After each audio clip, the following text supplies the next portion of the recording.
India TV YouTube channel को subscribe करें और बेल आइकन दबाएं। तो एक वीडियो ने कल से पूरे देश में सनसनी मचा रखी है। राम का नाम लेकर यूपी का माहौल बिगाड़ने की चाल, वायरल वीडियो का कम्युनल एजेंडा एक्सपोज।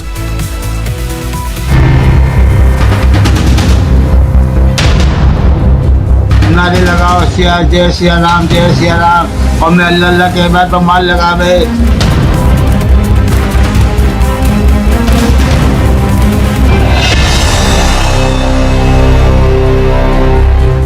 गाजियाबाद में बुजुर्ग की पिटाई केस में यूपी पुलिस ने बड़ा एक्शन लिया। देर रात इस मामले में गाजियाबाद पुलिस ने सोशल मीडिया प्लेटफॉर्म ट्विटर समेत 9 लोगों के खिलाफ केस दर्ज किया है। इसमें ट्विटर के अलावा ट्विटर कम्युनिकेशन पर एफआईआर दर्ज की गई है। बुजुर्ग अब्दुल समद का पहला वीडियो सोमवार से वायरल होना शुरू हुआ था और मंगलवार को उनका एक और वीडियो ट्विटर पर ट्रेंड करने लगा। ट्विटर पर धार्मिक भावनाएं आहत करने का भी गंभीर आरोप लगा है और कई धाराओं में केस दर्ज किया गया है। इस मामले में ट्विटर कम्युनिकेशन के अलावा 7 और लोगों के खिलाफ केस दर्ज किए गए हैं। इनमें ऑल्ट न्यूज पोर्टल के को-फाउंडर मोहम्मद जुबैर, पत्रकार राना अयूब, पत्रकार सबा नकवी, सलमान निजामी, मस्कूर उस्मानी और समा मोहम्मद शामिल हैं। एफआईआर में वेबसाइट द वायर का भी नाम शामिल किया गया है और इन पर बिना सच्चाई जांचे वीडियो पोस्ट करने का आरोप है और पुलिस इसे माहौल बिगाड़ने की साजिश मान कर रही है और बुजुर्ग का वीडियो गलत मंशा के साथ पेश करने और उसे वायरल करवाने का भी आरोपी मान रही है।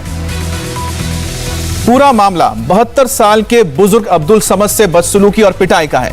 आरोप लगे कि मुस्लिम बुजुर्ग की दाढ़ी काट दी गई। सिर्फ इतना ही नहीं, यह भी कहा गया कि मुसलमान बुजुर्ग को जय श्री राम और वंदे मातरम का नारा लगाने के लिए मजबूर किया गया।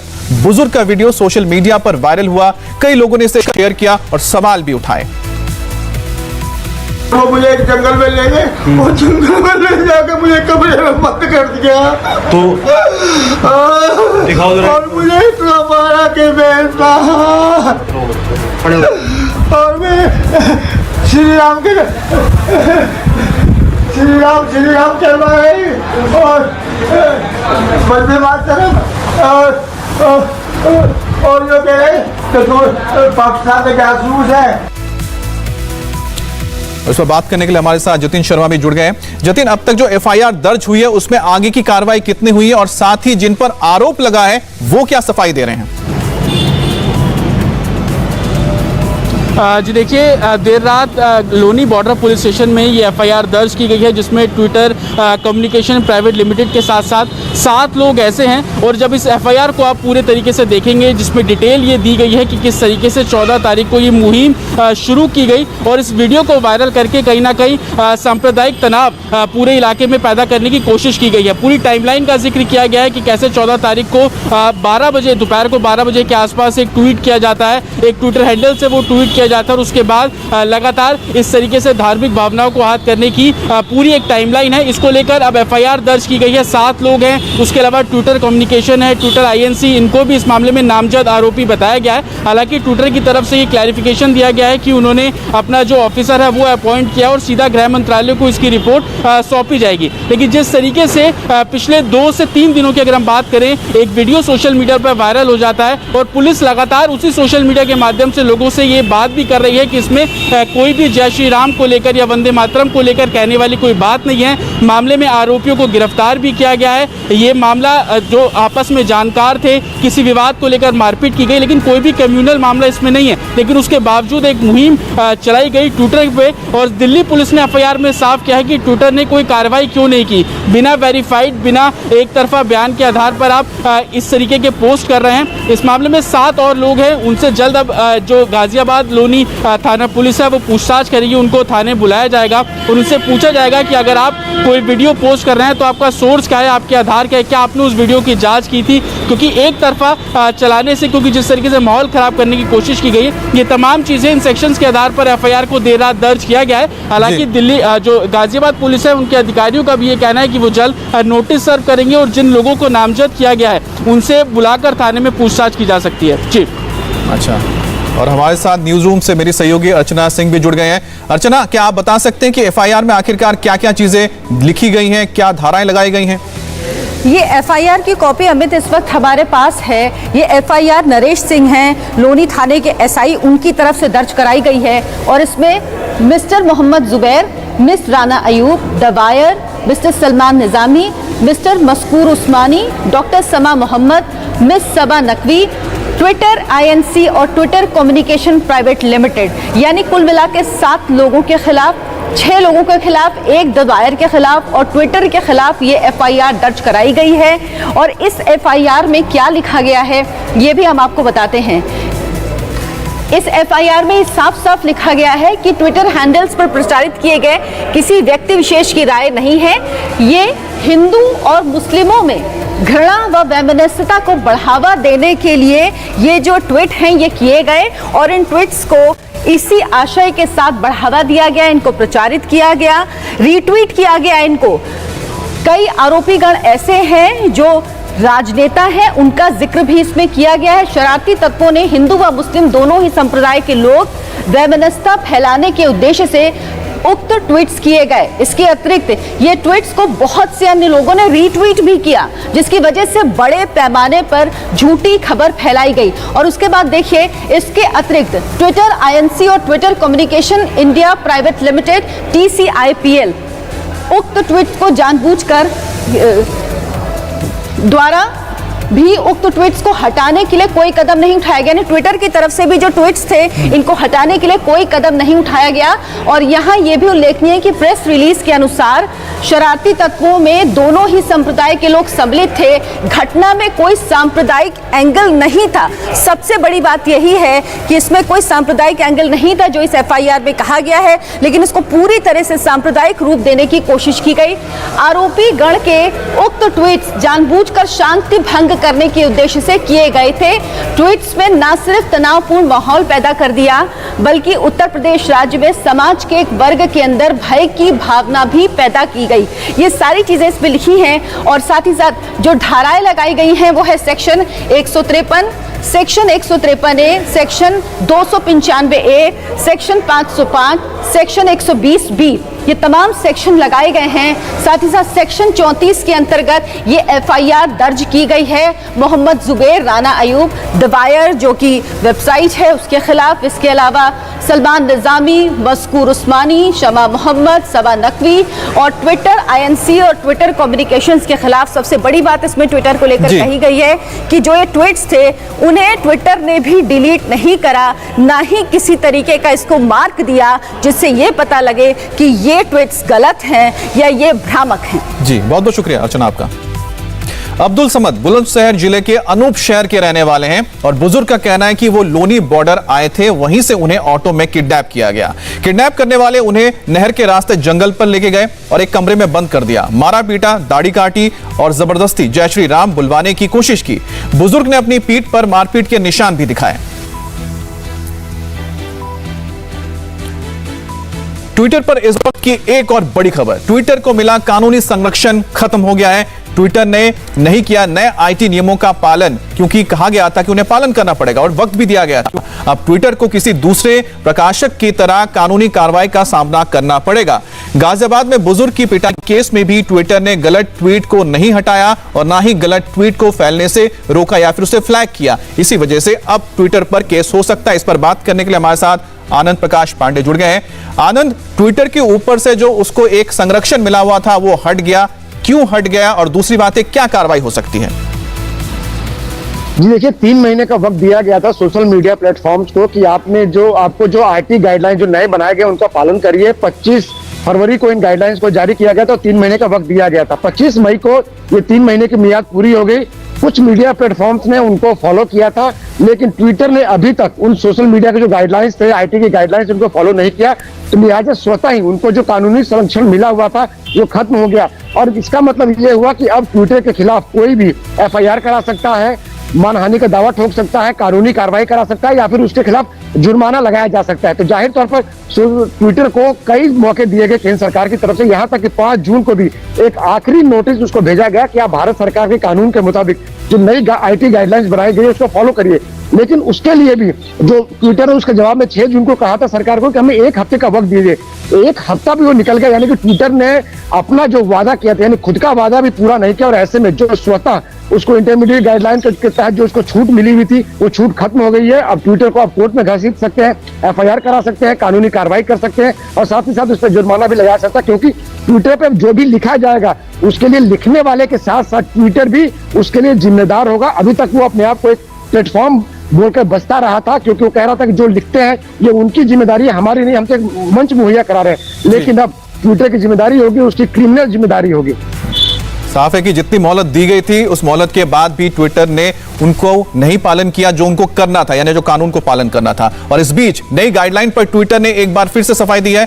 ट्विटर ने कहा कि वो कानून मानने को प्रतिबद्ध है और साथ ही वो पूरी प्रक्रिया का पालन कर रहे हैं। ट्विटर ने कहा है कि उन्होंने सूचना और प्रसारण मंत्रालय को पूरी जानकारी दे दी है। आज विदेश में भारत का डंका बजेगा तो लोक जनशक्ति पार्टी में भी अपना डंका बजाने और होड़ मची हुई है लोगों में। एलजेपी में चाचा और भतीजे की लड़ाई चरम पर है। दिल्ली से लेकर पटना तक बवाल मचा हुआ है और दोनों खेमों में रस्साकस्सी चल रही है।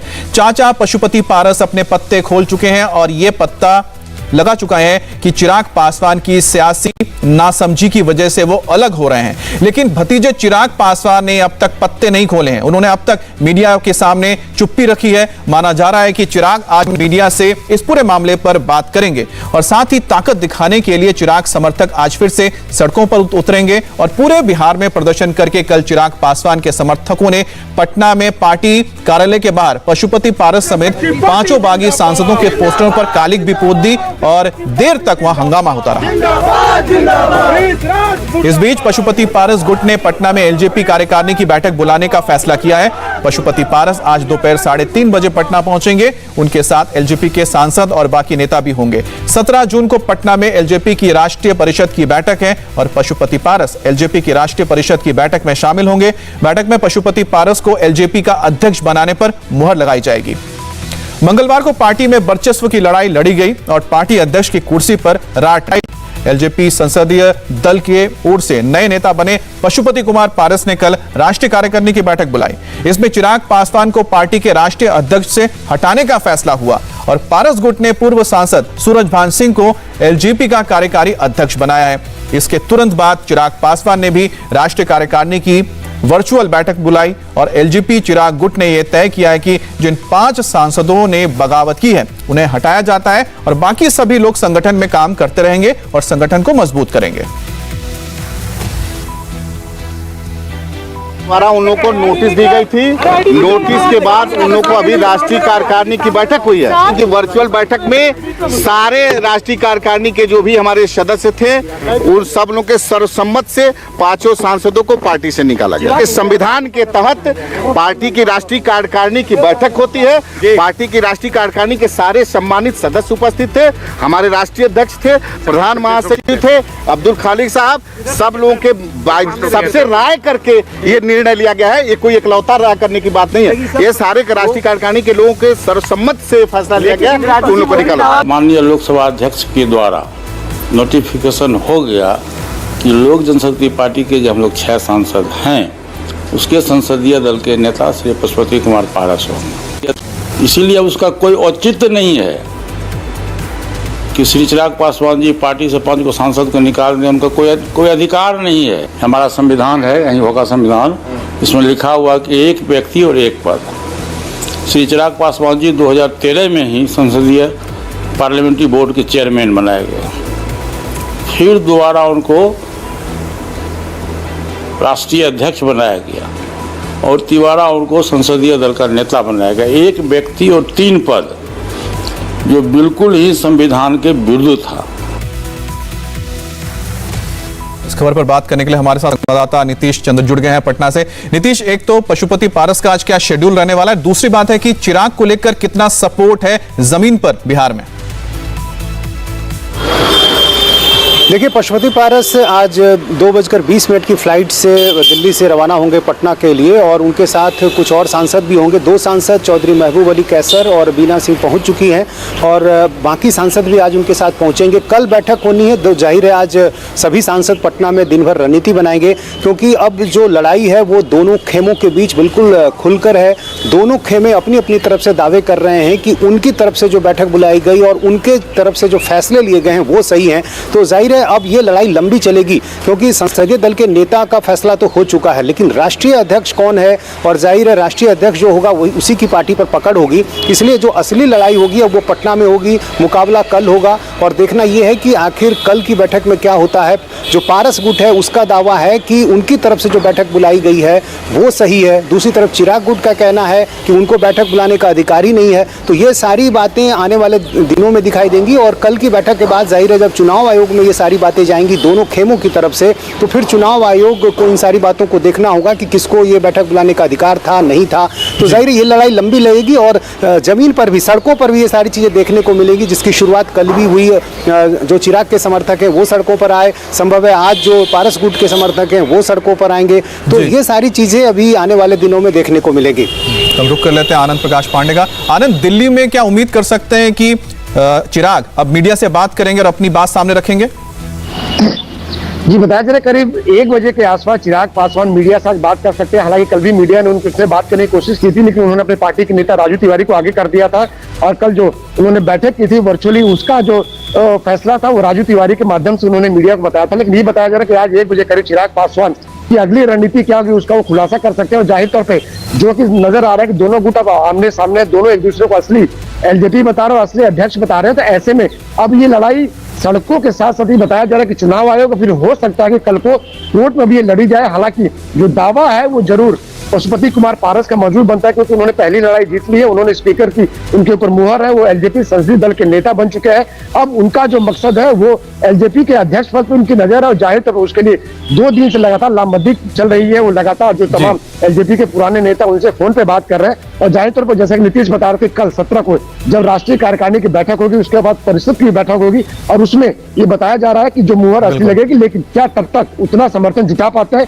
उसके लिए दोनों इंतजार करना होगा कि आज अगर मीडिया के सामने आते तो चिराग अपनी बात क्या कहते हैं, ये सबकी नजर रहने वाली है इस पर। बहुत बहुत शुक्रिया आप दोनों का।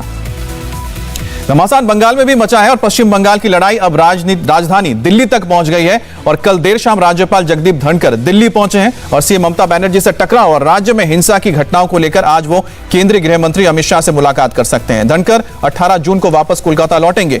इन 3 दिनों के दौरे पर वो राज्य के हालात और कई मुद्दों पर अपनी रिपोर्ट पेश कर सकते हैं। इस बीच राष्ट्रीय अल्पसंख्यक आयोग ने पश्चिम बंगाल के डीजीपी से राज्य में चुनाव के बाद अल्पसंख्यक समुदाय पर हुई हिंसा पर 21 दिन के अंदर रिपोर्ट पेश करने को कहा है। चुनाव बाद हुई हिंसा को लेकर बीजेपी विधायक दल के नेता शुभेंदु अधिकारी ने राज्यपाल से मुलाकात की थी, और उसके बाद राज्यपाल ने ऐतराज जताते हुए कहा था कि राज्य में हिंसा का तांडव चल रहा है, लेकिन सरकार के कानों में कोई जूं तक नहीं रेंग रही है। इसलिए राज्यपाल ने सीएम ममता बनर्जी को चिट्ठी लिखी और इसे मीडिया के लिए भी जारी कर दिया गया। उसके बाद से राज्यपाल और ममता बनर्जी के बीच खटास बढ़ गई है। सीएम को लिखी चिट्ठी के मीडिया में सार्वजनिक करने को लेकर खुद ममता बनर्जी राज्यपाल धनखड़ से चिड़ी हुई हैं। ममता सरकार ने गवर्नर के आरोपों को खारिज करते हुए कहा है कि हिंसा को रोकने की कोशिश सही तरीके से की गई। मैं पूछना चाहता हूं होम डिपार्टमेंट से, क्या मुख्यमंत्री, मंत्रिमंडल का सदस्य या स्वयं होम डिपार्टमेंट का कोई व्यक्ति या chief secretary violence affected areas में गए हैं? नहीं। क्या उनकी सुध ली है? नहीं। क्या कोई कंपेंसेशन, रिहेबिलिटेशन दिया गया? नहीं। ये क्या अपने आप में बहुत बड़ी बात को बयान नहीं करता है? I strongly condemn this approach. I shall not overlook it. व्यथित मन से मुख्यमंत्री को एक पत्र लिखा है, पोस्ट पोल रेट्रिब्यूटिव वायलेंस पर लिखा है। 6 सप्ताह से अधिक समय हो गया, 4 कैबिनेट की मीटिंग हो गई, एक शब्द नहीं कहा गया है। मुंबई में आज सुबह से रुक रुक कर बारिश हो रही है और कई इलाकों में वाटर लॉगिंग होने की तस्वीरें भी सामने आई हैं। पूरी खबर ब्रेक के बाद। नमस्ते, मैं हूं मीनाक्षी जोशी। वीडियो और खबरों से अपडेट रहने के लिए India TV YouTube channel subscribe करें, बेल आइकन दबाना ना भूलें। जुड़े रहें इंडिया टीवी के साथ।